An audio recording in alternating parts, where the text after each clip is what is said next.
ಇಲ್ಲ ಆ ಥರ ಫೈನಲ್ ಆಗಿರೋದನ್ನು ಇದಕ್ಕಿಂತ ದೊಡ್ಡದಾಗಿ ಅನೌನ್ಸ್ ಮಾಡ್ತೀನಿ ಬಿಡಿ. ಎಲ್ಲರೂ ಸ್ಟೇಟ್ ಇದನ್ನೇ ಮೀಡಿಯಾನು ಕರೆದು ಹೇಳ್ತೀನಿ. ಏನು ಬೆಂಗಳೂರಲ್ಲಿ ಯಾಕೆ, ಮಂಡ್ಯದಲ್ಲೇ ಮಾಡ್ತೀನಿ. ಈಗ ಲಾಸ್ಟ್ ಟೈಮ್ ನಾನು ಇಲ್ಲಿ ನಮ್ಮ ಸಭೆ ಕರೆದಾಗ್ಲೂ ಎಲ್ಲ ಸ್ಟೇಟ್ ಮೀಡಿಯಾದವರು ಬಂದಿದ್ರಲ್ಲ ಅದನ್ನು ಕವರ್ ಮಾಡೋಕ್ಕೆ. ಅದೇ ರೀತಿ ಹಿಂಗೆ ನಿಮ್ಗೇನೋ ಪ್ರಶ್ನೆ ಇದ್ದರೆ ನೀವು ಹೇಳ್ಬೋದು.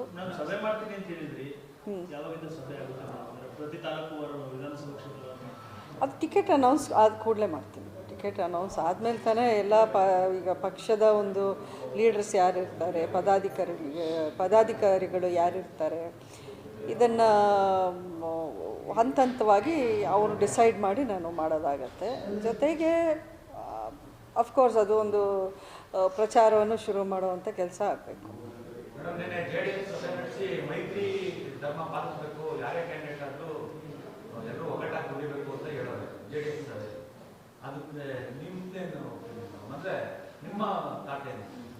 ಅಲ್ಲ, ಇದರ ಬಗ್ಗೆ ನನಗೆ ಮಾಹಿತಿ ಇಲ್ಲ. ನಾನು ಹೆಚ್ಚಾಗಿ ಅವ್ರ ಪಕ್ಷದ ಆಂತರಂಗಿಕ ವಿಷಯಗಳಲ್ಲಿ ನಾನು ಕಮೆಂಟ್ ಮಾಡೋದು ಸೂಕ್ತ ಅಲ್ಲ ಅಂತ ನಾನು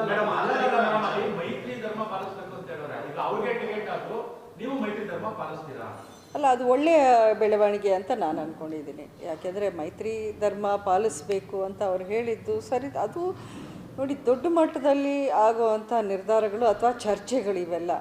ಇದು ಒಂದು ಪಕ್ಷ, ಅವ್ರದ್ದು ಒಂದು ಪಕ್ಷ JDS ಅನ್ನೋ ಪಕ್ಷ ಇದೆ, BJP ಅನ್ನೋ ಒಂದು ರಾಷ್ಟ್ರೀಯ ಪಕ್ಷದ ಜೊತೆಲಿ ಅವರ ಹೊಂದಾಣಿಕೆ ಆಗಿದೆ. ಸೊ ಅವರವರ ಇಂಟರ್ನಲ್ ಡಿಸ್ಕಷನ್ಸು ಅವ್ರು ತಗೊಳ್ಳೋ ಅಂಥ ಒಂದು ನಿರ್ಧಾರ ಕ್ರಮ ಇರ್ಬೋದು.